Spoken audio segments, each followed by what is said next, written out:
गिबियावनो आं दिनै नोंथांमोननि बड'लेण्ड निउसखौ साबायखर जासिग्रोदों। नोंथांमोना जिहेतुके जोंनि दिनैनि हाबाफारियाव फैनानै जोंनि बे हाबाफारिनि सायाव जिहेतुके रायजोनो जि मिथिसार होगोन बिनि थाखाय नोंथांमोनखौ आङो साबायखर जासिदों।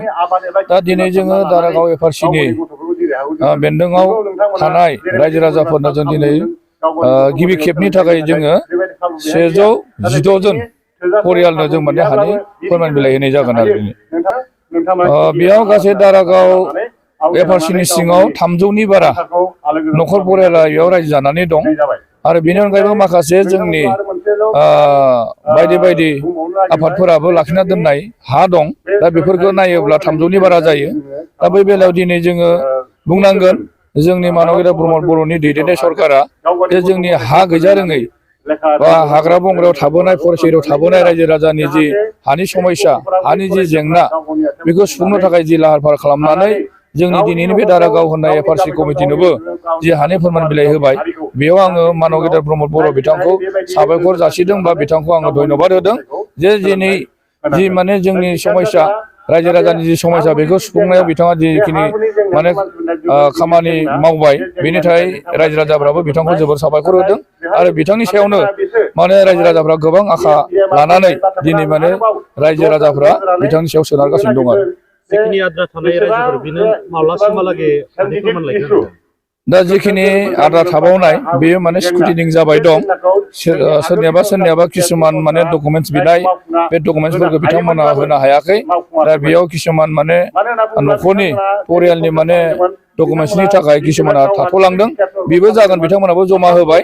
दा बेनिखायनो सेकेन्ड फेजआव फैबाय थानाय नै माने फेब्रुवारिसोआव माने बाद बाखिखौ जों होनो हागोन होननानै जों मोनसे मिजिं थिदों आरो बेखौ जिहेतुके माने एलिफेन्ट करिडर होननानै सरकारा मोनसे सिमा खाना होदों। दा बे सिमानि भितरावबो जोंनि रायजो राजाफ्रा किसुमाना माने बेयाव रायजो जानानै दं।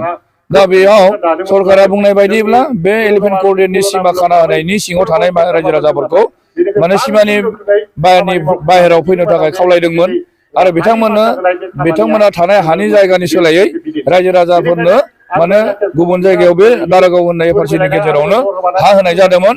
नाथाय बिथांमोना गाव गावनि गोसोनि अखा बोलोजों जुजिनानै बिथांमोना बे जायगानिफ्राय जानगारना फैयाखै आरो रायजो राजाया जोंनि एफआरसि कमिटिया बा दारागावनि एफआरसि कमिटिया जेराव माने बिथांमोननो जायगा होदोंमोन बे जायगाखौ बिथांमोना लाफैयाखै। दा बेनिखायनो बिथांमोननि जि मग्रामि जि माने गोसोनि माने अख्रा जुजिनाय बेयाव बिथांमोना माने गल जादों।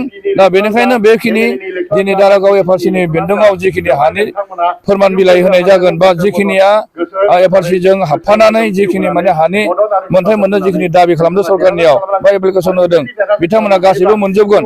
नाथाय जि एलिफेन्ट करिडरनि सिङाव थानाय रायजो राजाफ्रा बे हाखौ मोननाय नङा बेखौ बिथांमोना बुजिनाया गाहाम। थाबैनो बिथांमोना एफआरसि कमिटिजों रायज्लायनानै जुदि बे हानि समस्याखौ फोजोबि सिगांनो जुदि रायज्लायफैयोब्ला बिथांमोना निस्सय रायजोनि अननायाव माने बिथांमोना किसुमान माने हानि माबाखौ सिटखौ मोननो हागौ। आं बेखिनिखौ बिथांमोनखौ गुरै खावलायदों आरो मोनसे गोजोनथाव खौरां थुनलाइ मोजां मोनग्रा रायजो राजाफोरनि थाखाय मोनसे गोजोनथाव खौरां। थांनाय बोसोरफोराव खुंफुंबोनाय बायदिनो बिटिआर सरकारनि दैदेननायाव बे 2024 मायथाइयावबो गोजोन आरो खौसेथिखौ सिगाङाव दोननानै थामथि क'क्राझार थुनलाइयारि फोरबो एबा क'क्राझार लिटारेरि फोरबो खुंफुंनो साखाफारा जादों। 2024 मायथाइनि जानुवारि दाननि 27, 28 आरो 29 जानुवारिसिम सानथामनि मेहेरगोनां हाबाफारिजों गोजोननि नोगोर क'क्राझारनि बड'फा कालचारेल कमप्लेक्सआव थामथि क'क्राझार थुनलाइयारि फोरबोखौ खुंफुंनो साखाफारा जादों। बे फोरबोनि गाहाय थांखियानो जादों बर' राव थुनलाइखौ बुहुमाव सिनायथि होनायजों लोगोसे बे फोरबोआव गुबुन गुबुन हादरनि गुबुन गुबुन हारिनि थुनलाइ लिरगिरिफोरनि रोंगौथिखौ फोरमायलायनाय। बेनिखायनो गासै रायजो राजाफोरखौ लोगोसे गोसो गुदुं थुनलाइ लिरगिरिफोरखौ बाहागो लाफैनो थाखाय बानजाय आफादा खावलायहरदों। गोसोखौ रंजाहोनो हारिनि राव थुनलाइ जौगाहोनो सोरजिलु गोसोखौ रंजाहोनो गायसननो हारि